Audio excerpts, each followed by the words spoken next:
हाँ जी, नमस्कार। कैसे हो आप लोग? लगातार क्लासें आपको मिल रही है? पढ़ाई हो रही कि नहीं हो रही, बताओ देखे। आज हम इकोनॉमी के चैप्टर 1 के पार्ट 2 को पढ़ेंगे। यहाँ पर आप कहोगे सर यहाँ तो एक ही लग रखा है ना। तो भाई देखो, वापस कौन बनवाए कौन करे अपना, तो यूं जैसा लगा हुआ था वैसे ही मैं कर देता हूँ। इधर लुमारे लो तो चलो एक बार मैं रिवीजन करवा दूँ, उसके बाद हम आगे वापस नया कुछ जो इसमें है वो पढ़ेंगे। कल हमने देखा था कि विकास क्या है, उसके बारे में चर्चाएं की थी। फिर हमने देखा था कि जो विकास है वो हर व्यक्ति के लिए अलग अलग हो सकता है। लोगों के लिए विकास के जो लक्ष्य है वो अलग अलग हो सकते हैं। उसके कुछ उदाहरण देखे थे। हमने यह भी देखा था कि जो विकास के लक्ष्य हैं जरूरी नहीं है कि वो एक के लिए विकास है तो दूसरे के लिए भी विकास है। हो सकता है कि वह दूसरे के लिए विनाश भी हो जाए, जैसे कि हमने बांध वाला उदाहरण लिया था। फिर हमने यदि आप कहोगे सर किस प्रकार एक व्यक्ति के लिए, अलग अलग व्यक्तियों के लिए विकास अलग अलग है। हमने कहा था कि भाई एक जिसके पास जमीन नहीं है उस मजदूर का लक्ष्य यही है कि उसको ज़्यादा दिन काम मिल जाए, अच्छी मजदूरी मिल जाए, उसके बच्चे अच्छे स्कूल में पढ़ जाए, वो भी भेदभाव रहित समाज में रहे, उसके लिए विकास के लक्ष्य वो है। पंजाब जैसे समृद्ध क्षेत्र के किसान के लिए है कि उसको अच्छी आय मिले, उसको अच्छी एमएसपी मिले, उसके जो टाबर हैं वो विदेशों में पढ़ सके। फिर हमने देखा था कि कई बार क्या होता है कि परस्पर विरोध भी हो जाता है विकास को लेकर के। बांध का उदाहरण हमने यहाँ पर लिया था। फिर हमने देखा था कि जरूरी नहीं है कि केवल और केवल धन, आर्थिक संपदा ही विकास है। विकास के लिए आय के अलावा और भी अन्य लक्ष्य हो सकते हैं। पैसों के अलावा भी बहुत सारी चीजें होती हैं जो ये तय करती हैं कि विकास कितना हुआ है। हमने देखा था कि आय के साथ साथ व्यक्ति को सुरक्षा, स्वतंत्रता, उसके साथ भेदभाव रहित व्यवहार, इस प्रकार की चीजें भी होनी चाहिए, तब हम मानेंगे कि व्यक्ति की का पूर्ण विकास हुआ है। फिर हमने देखा था इसका कुछ एग्जाम्पल के माध्यम से। फिर हमने महिलाओं के संदर्भ में देखा था कि महिलाओं के लिए विकास कैसे कार्य करता है। तो महिलाओं को विकास तब माना जाएगा जब महिलाएं वेतन भोगी होगी, वह भी धन कमा रही होगी, उनकी भी इनकम होगी, और इनकम के ऐसे जहां पर ऐसे वातावरण जहां पर महिलाओं के लिए संरक्षण और सुरक्षा भी है, वहां पर महिलाएं काम कर सकेगी। और यदि महिलाएं काम करके आती है घर पे, तो हम देखते हैं कि समाज और परिवार उन महिलाओं का सम्मान दूसरे महिलाओं की तुलनाओं में ज्यादा करता है, और घर में भी इस प्रकार की महिलाओं का हाथ बटाया जाता है। फिर हमने देखा था राष्ट्रीय विकास क्या होता है।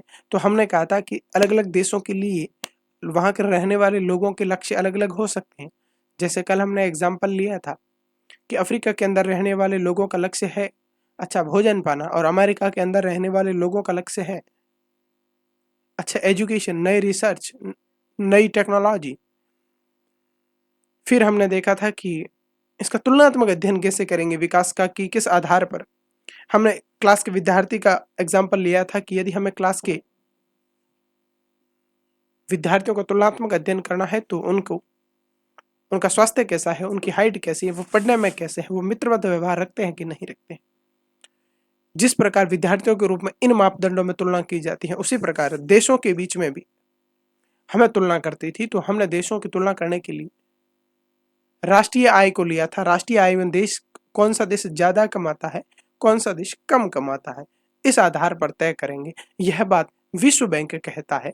विश्व बैंक यह भी कहता है कि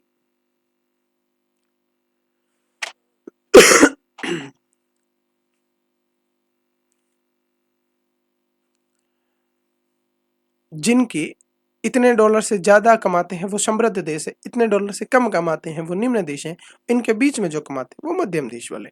तीनों वाले नोट्स इसमें आपके बहुत अच्छे से लिखे हुए थे। और फिर हमने देखेंगे आज कुछ नया। ये वाला हो गया था, ये भी हो गया था,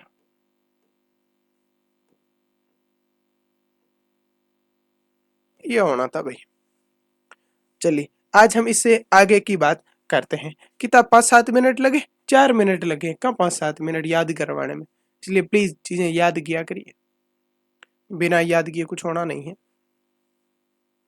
आज हम आगे की क्लास में पढ़ेंगे आय व अन्य मापदंड क्या क्या हो सकते हैं। आय के अलावा देश के लिए वो क्या अन्य मापदंड होंगे जिसकी वजह से हम यह कह सकते हैं कि वह देश ज्यादा विकास कर चुका है। क्या क्या दिमाग में आ रहा है?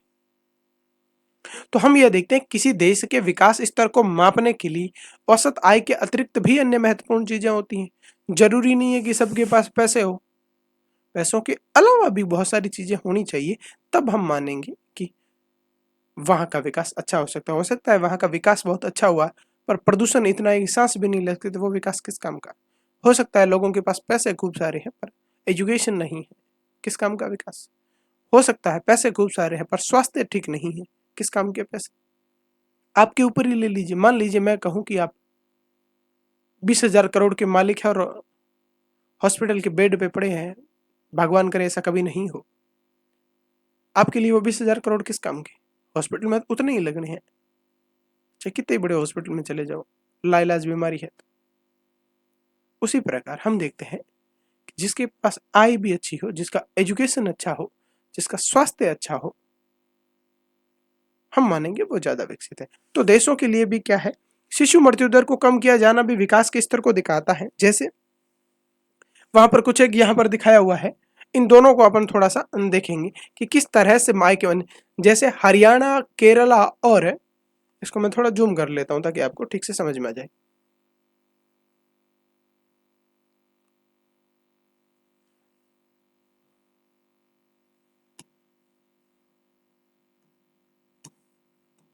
नीचे कैसे चला गया भाई?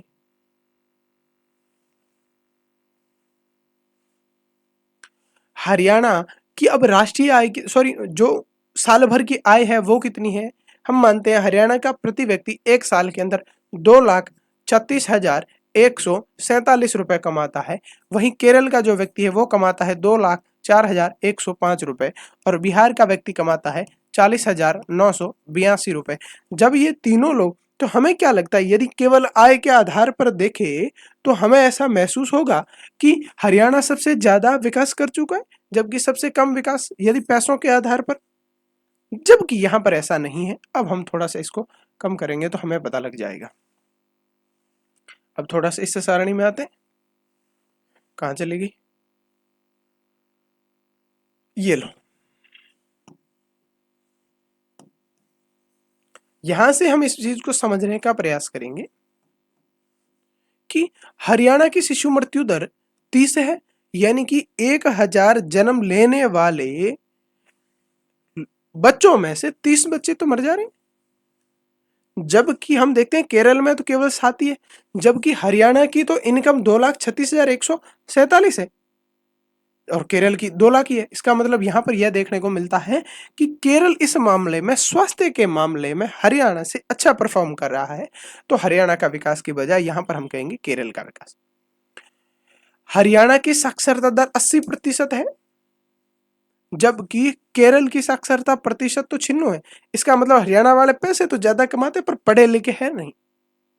इस उदाहरण के माध्यम से दूसरा हम देखते हैं बिहार की तो स्थिति बहुत ज्यादा है, पैसे भी कम कमाता है और यहाँ पर लोग भी पढ़े हुए नहीं है, साक्षरता भी बहुत कम है, शिशु मृत्यु दर भी बहुत ज्यादा है और साथ ही साथ यहाँ पर बच्चे स्कूल भी नहीं जा पा रहे। इसका मतलब हम यह देख सकते हैं कि केवल किसी भी राष्ट्रीय विकास को मापने के लिए राष्ट्र की आय, उस वो देश कितना कमाता है ये कतई मायने नहीं रखता। मायने यह रखता है कि लोग कमाने के साथ साथ वहां के लोगों का स्वास्थ्य कैसा है, वहां के लोगों का जीवन स्तर कैसा है, वहां के लोग कितने पढ़े लिखे हैं, वहां के लोगों के लिए कितनी सार्वजनिक चिकित्सा सुविधा उपलब्ध है। ये सब मायने तय करते हैं कि वह देश या वह राज्य कितना विकसित है।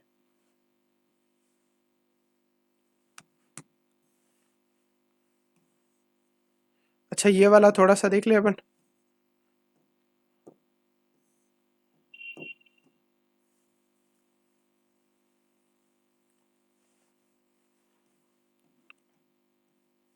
कि शिशु मृत्यु दर किसे कहा जाता है? किसी वर्ष में पैदा हुए 1,000 जीवित बच्चों में से एक वर्ष की आयु से पहले मर जाने वाले बच्चों के अनुपात को क्या कहते हैं? शिशु मृत्यु दर के नाम से जाना जाता है। साक्षरता वाला तो वैसे ही पता है कि 7 या 7 वर्ष से अधिक उम्र के बच्चे जिनको पढ़ना लिखना और अंक गणितीय ज्ञान हो, हम उसे साक्षर कहते हैं।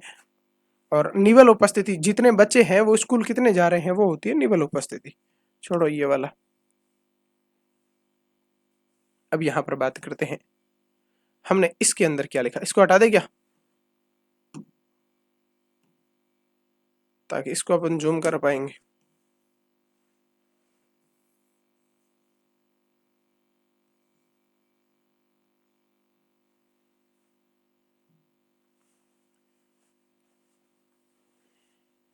दिख रहा है?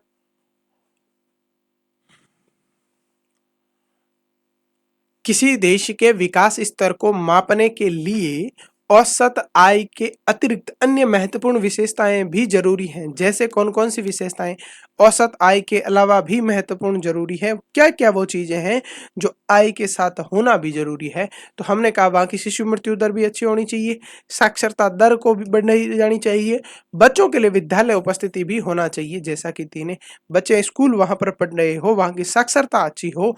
उसके अंदर जब साक्षरता अच्छी होगी, हेल्थ फैसिलिटी अच्छी होगी, तो हम मान के चलते हैं कि वहां का पोषण स्तर भी अच्छा होगा।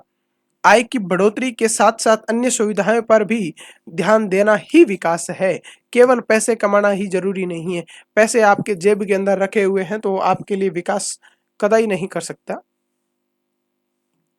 सार्वजनिक सुविधाएं विकास की आवश्यक शर्त हैं।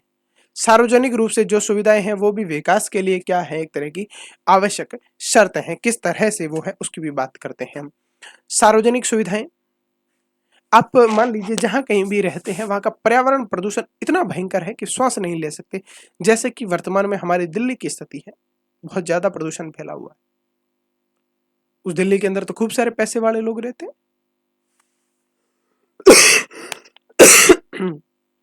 सॉरी, क्या उन पैसों से वो उस प्रदूषण को कम कर सकते हैं क्या? यदि आप मेडिकल की दुकान पर जाएं, आपके पास खूब सारे पैसे हो, आपको मिलावटी दवाइयां मिले, मिलावटी सामान मिले, क्या आप पैसों से खरीद सकते हैं क्या? नहीं ना। मैं तो कहूं आप तो करोड़पति हो, अरबपति हो, आप सड़क पर चल रहे हो, सड़क टूटी हुई है, क्या आप सड़क का निर्माण स्वयं तो नहीं कर सकते? तो हम ये मानते हैं कि विकास के लिए सार्वजनिक सुविधाओं का होना भी जरूरी है। सार्वजनिक सुविधाएं वे सुविधाएं होती हैं जो सभी लोगों के लिए काम में आती हैं। जो जहां पर व्यक्ति रहता हो वो प्रदूषण मुक्त हो, ठीक से वो श्वास ले सके। वो जो पानी पीता है वो तो आप कहोगे कि प्योर कर ही लेंगे, पर प्रदूषण तो प्योर नहीं कर पाओगे। बिना मिलावट की वो दवाइयां खरीद सके, सामान खरीद सके। वो यदि कहीं जाना चाहे तो उसके लिए एयरपोर्ट की सुविधा नजदीक से नजदीक, होटलें अच्छी, रोडें अच्छी, रेलवे लाइन की स्पीड अच्छी, टाइम से रोडें, टाइम से रेल चल सके।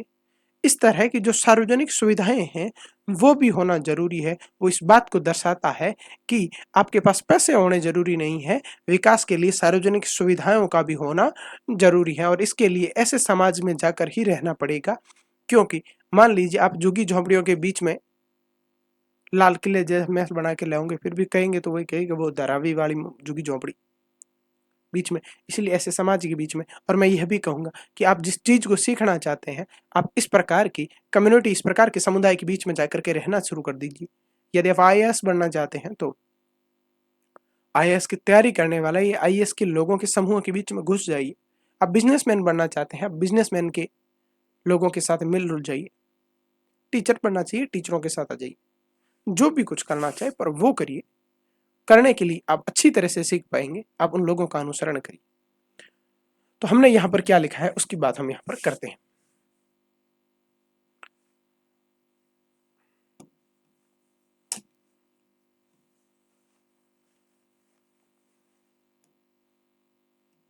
यह आवश्यक नहीं कि जब जेब में रखा रुपया वे सब वस्तुएं और सेवाएं खरीद सके जिनकी आपको एक बेहतर जीवन के लिए आवश्यकता हो। जरूरी नहीं कि आपके जेब के अंदर जो रुपए है उससे आप एक बेहतर जीवन के लिए वो सभी वस्तुएं खरीद सके जिनके लिए आवश्यकता हो। जैसे हमें अच्छे हवा की आवश्यकता है, हम हवा थोड़ी ना खरीद सकते। अच्छी रोड की है आवश्यकता है, हम रोड भी नहीं खरीद सकते। तो इसके लिए हम इस प्रकार के समाज में जाकर के रहना होगा, ताकि इसीलिए विकास का एक दूसरा पहलू ये भी है कि विकास के लिए आय के साथ साथ सार्वजनिक सुविधाएं भी बढ़ाई जानी चाहिए, वो भी होनी चाहिए। चलिए अब हम आगे बात करते हैं इसके अंदर।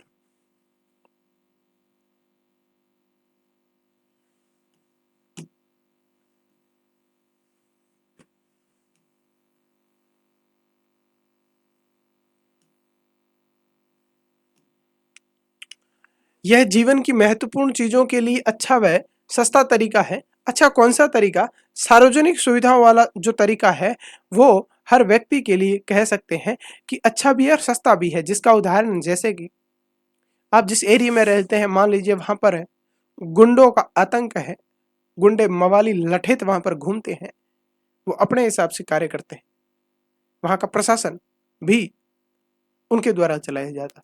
तो ये जरूरी थोड़ी है ना कि सब लोगों के घर पे गार्ड साहब लगा दिए जाए एक एक। ये तो महंगा भी पड़ेगा और अच्छा भी नहीं है। इससे अच्छा है कि उस इलाके के अंदर 2 थाने स्थापित कर दिए जाए, पुलिस व्यवस्था को अच्छा कर दिया जाए, ताकि पूरे इलाके को शांति रूप से बनाए रखा जाए। इसीलिए सार्वजनिक सुविधाओं के लिए सबसे अच्छा तरीका है कि उनको समूह के रूप में दी जाए, सामूहिक रूप से उपलब्ध करवाई जाए। तो अतः जीवन की महत्वपूर्ण चीजों के लिए अच्छा व सस्ता तरीका इस वस्तुओं और सेवाओं को सामूहिक रूप से उपलब्ध करवाया जाए, क्योंकि नाम से ही पता चलता है कि सार्वजनिक है तो सामूहिक ही होगी। केरल में शिशु मृत्यु दर कम होने का कारण क्या है? वहां पर सामुदायिक स्वास्थ्य अच्छा है। वहां की जो हॉस्पिटल व्यवस्था है, अस्पताल का जो सिस्टम है वो बहुत अच्छा है। वहां के लोग पढ़े लिखे हैं, वहां की साक्षरता दर अच्छी है। साथ ही साथ सरकार वहां पर उन्हें सभी मूलभूत सुविधाएं उपलब्ध करवाती है, सामूहिक रूप से करवाती है। इस वजह से केरल के व्यक्ति की प्रति व्यक्ति आय कम होते हुए भी केरल हरियाणा से ज्यादा विकास कर चुका है।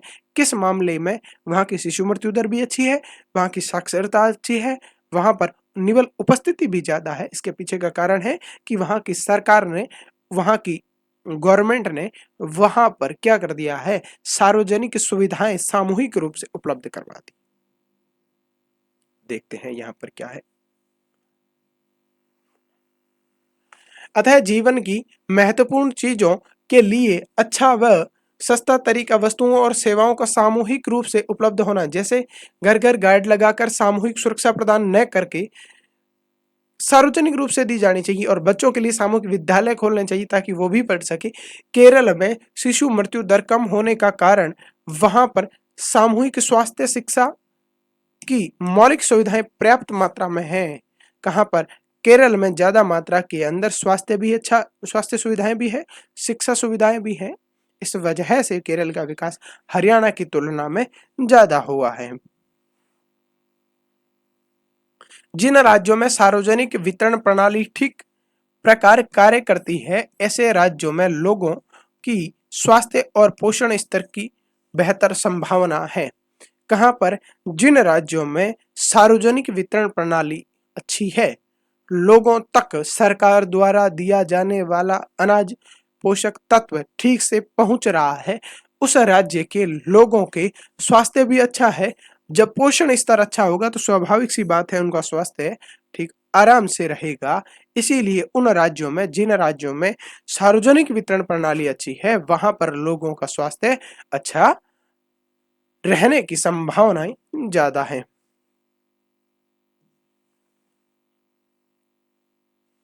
अब हम बात करते हैं आगे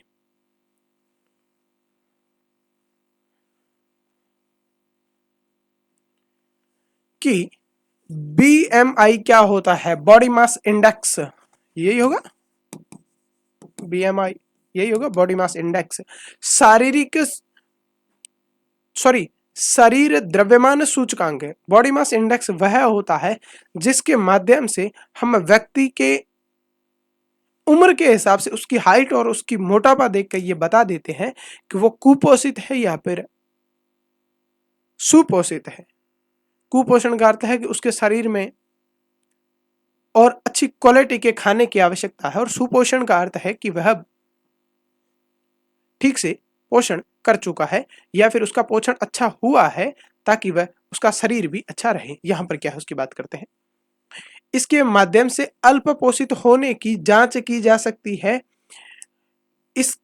इसमें भार और ऊंचाई, भार यानी उसका वजन कितना है और उसकी हाइट कितनी है, इसके तुलनात्मक अध्ययन से हम देखते हैं किसके साथ, उम्र के साथ, तब हमें पता चल जाता है कि उसकी बीएमआई कितनी। ये कैसे हो गया? अच्छा ये हो गया क्या? अब हम चलते हैं आगे की ओर।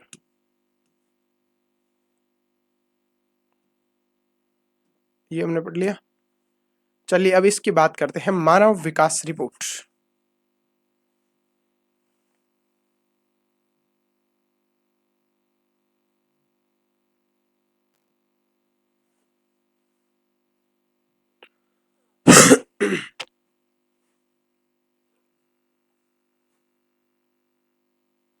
क्या होती है मानव विकास रिपोर्ट, कौन निकालता है?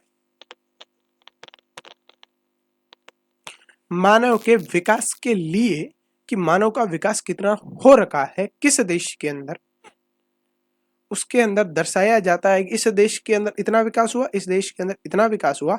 यह निकालने का काम करता है यूनाइटेड नेशन डेवलपमेंट प्रोग्राम, संयुक्त राष्ट्र विकास कार्यक्रम के द्वारा देशों की तुलना के लिए किस किस 3 प्रकार की राष्ट्रीय आय के साथ साथ वहां पर क्या देखा है, देश को शैक्षणिक स्तर कितना है, वहां के लोग कितने पढ़े हुए हैं, वहां का स्वास्थ्य कैसा है और लोगों की प्रति व्यक्ति आय कितनी है, इनके आपस में तुलना करके यह रिपोर्ट निकाली जाती है। जैसा कि यह report UNDP, United Nation Development Programme, संयुक्त राष्ट्र विकास कार्यक्रम द्वारा देशों की तुलनात्मक करने के लिए किसका शैक्षणिक स्तर, स्वास्थ्य और प्रति व्यक्ति आय के आधार पर तुलनात्मक अध्ययन किया जाता है। तो एक बार मुझे बताओ कि मानव विकास रिपोर्ट निकालता कौन है? UNDP, United Nation Development Programme, English में याद नहीं रहे तो हिंदी में संयुक्त राष्ट्र विकास कार्यक्रम। कौन निकालता है? संयुक्त राष्ट्र विकास कार्यक्रम निकालता है। क्या मानव विकास रिपोर्ट निकालता है। ये मानव विकास रिपोर्ट निकाली कैसे जाती है? मानव विकास रिपोर्ट के लिए 3 महत्वपूर्ण मापदंड लिए जाते हैं। पहला मापदंड लिया जाता है कि उसका शैक्षणिक स्तर कितना है, शैक्षणिक स्तर कितना है। दूसरा विकास ये कि उसका स्वास्थ्य कैसा है। तीसरा उसकी आय कैसी है। क्या शिक्षा, स्वास्थ्य और आय, क्या शिक्षा, स्वास्थ्य और आय, इन तीनों के आधार पर तुलना करके हम एक रिपोर्ट निकालते हैं जिसे मानव विकास रिपोर्ट। निकालता कौन है? UNDP, United Nation Development Programme, संयुक्त राष्ट्र विकास कार्यक्रम। क्या यह रिपोर्ट ना अब भारत का कितना है कुछ ये आपके लिए कार्य नहीं रखता। अब बात करते हैं आगे की ओर। विकास की धारणीयता क्या है? विकास को लंबे समय तक क्या हम इसे धारण कर रखेंगे? यदि मैं इसको नॉर्मल शब्दों में कहूं तो विकास का वह पहलू जो हमें वर्तमान में करे और आने वाली पीढ़ी के लिए सुनिश्चित करे कि वह भी इसी विकास के स्तर को बनाए रखे तथा आगे बढ़े। अब क्या लिखा है यहां पर उसकी बात करते हैं। क्या होता है धारणीय विकास? विकास की धारणीयता का अर्थ है कि पर्यावरण को नुकसान पहुंचाए बिना विकास करना। किसको? पर्यावरण को आप कोई नुकसान नहीं पहुंचाओगे इसका ध्यान रखना, तथा वर्तमान पीढ़ियों की जरूरतों के साथ साथ में भावी पीढ़ी की जरूरतों का ध्यान रखना भी विकास है। आप इस प्रकार से विकास करिए कि उसके अंदर पर्यावरण का भी नुकसान नहीं हो और वर्तमान में आपकी आवश्यकता भी पूरी हो जाए और भावी पीढ़ी, आने वाली पीढ़ियों के लिए भी आप विकास के स्तर को बनाए रखें, उनके लिए भी संसाधनों का ध्यान रखें। तो एक बार मेरे साथ विकास की धारणीयता की परिभाषा बोलिए, याद हो जाएगा कि पर्यावरण को बिना नुकसान पहुंचाए वर्तमान पीढ़ी की जरूरतों को ध्यान में रखते हुए जरूरतों के साथ सॉरी, भावी पीढ़ी की जरूरतों को भी ध्यान में रखना ही विकास है। जैसे भारत के अंदर भूमिगत जल स्तर नीचे गिर रहा है, हमारी वर्तमान की आवश्यकताओं तो पूरी हो रही है, पर क्या हम भावी पीढ़ी का ध्यान रख रहे हैं? लगातार स्पीड से हमारा भूमिगत जल स्तर नीचे गिर रहा है, एक दिन तो वो नीचे समाप्त हो जाएगा, फिर हमने भावी पीढ़ी का ध्यान कहाँ रखा? इसमें हम यह देखते हैं कि धारणीयता विकास कहीं ना कहीं विफल हो रहा है। हम विकास तो कर रहे हैं, पर विकास के साथ साथ हम पर्यावरण को भी भयंकर नुकसान पहुंचा रहे हैं। इसलिए वर्तमान के वैज्ञानिक लोग इस बात को मानते हैं कि भले हम विकास को बहुत स्पीड से बढ़ा रहे हैं, पर जिस तरह से हम विकास के साथ पर्यावरण को हानि पहुंचा रहे हैं, वो विकास की धारणीयता की परिभाषा को कहीं ना कहीं स्वीकार नहीं करता है। अब बात करते हैं इसी विकास की धारणीयता के अंदर कि इसके अंदर हमारे पास दो प्रकार की चीजें होती हैं। एक तो होती है नवीकरणीय और एक है अनवीकरणीय संसाधन। नवीकरणीय संसाधन वे संसाधन होते हैं जिनकी पूर्ति प्रकृति द्वारा पुनः कभी वापस की जा सकती है। अनवीकरणीय संसाधन वह होते हैं जिनकी पूर्ति आने वाले समय के अंदर नहीं की जा सकती। वो एक सीमित संसाधन है, वो यदि समाप्त हो जाएंगे तो वापस इस धरती पर नहीं आएंगे, आएंगे तो भी उसमें लाखों करोड़ों साल लग जाएंगे, और हमारे लिए वो लाखों करोड़ों साल कोई आज काम के न कोई कल।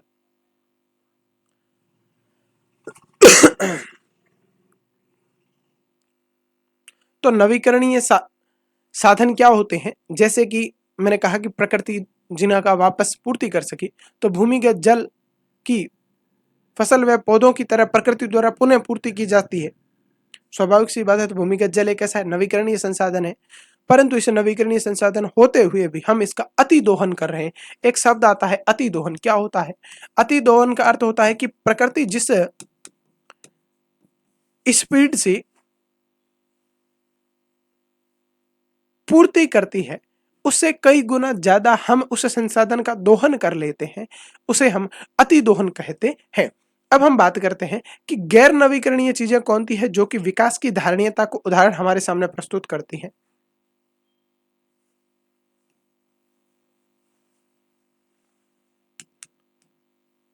तो विकास की धारणीयता का यदि एक उदाहरण आपको देना हो उसके विपक्ष के अंदर, तो हम कहेंगे भूमिगत जल वाला। दूसरा यहाँ पर हमारे पास क्या है? वे संसाधन दो कुछ वर्षों के प्रयोग के बाद समाप्त हो जाएंगे। जैसा कि अभी मैंने बताया, उनको हम क्या कहेंगे? गैर नवीकरणीय संसाधन। इनका एक सीमित भंडार है जो समय के साथ समाप्त हो जाएगा, जैसे पेट्रोलियम, गैस, प्राकृतिक गैस। पर यदि इसकी उल्टा यदि मैं कहूं कि नवीकरण के अंदर मैं यह भी तो कह सकता हूं सौर ऊर्जा, पवन ऊर्जा, ये नवीकरणीय है। सूरज की किरणें कभी समाप्त होनी नहीं है, इसीलिए हम इसका प्रयोग कर सकते हैं। तो इसका भी उदाहरण हम किस में दे सकते हैं? यह है उदाहरण हम धारणीयता की विकास के अंदर दे सकते हैं। जैसे कच्चा तेल और प्राकृतिक गैस, हमें धारणीय विकास के पर्यावरणीय समस्याओं को कम करने पर भी जोर देना होगा।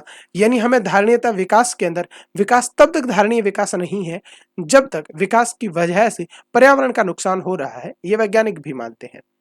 तो हमें धारणीयता की विकास की परिभाषा को आगे बढ़ाने के लिए हमें पर्यावरण के होने वाले नुकसान को कम करना होगा, तब जाके हम कहेंगे कि हम धारणीयता विकास पर पहुंच पाए हैं। इसी के साथ आज की क्लास को मैं समाप्त करता हूं। क्लास को लाइक करिए, शेयर करिए और चैनल को सब्सक्राइब किया हुआ है तभी तो आप तक मैं पहुंच पा रहा हूं। कल शायद मैं अगली क्लास हिस्ट्री के डालने का प्रयास करूंगा, क्योंकि हिस्ट्री की मांग ज़्यादा आ रही है कि सर हिस्ट्री समझाई जाए। इसको तो कोई यूं ज़्यादा है नहीं, कोई नहीं, मैं वो भी डाल दूंगा। बहुत बहुत धन्यवाद।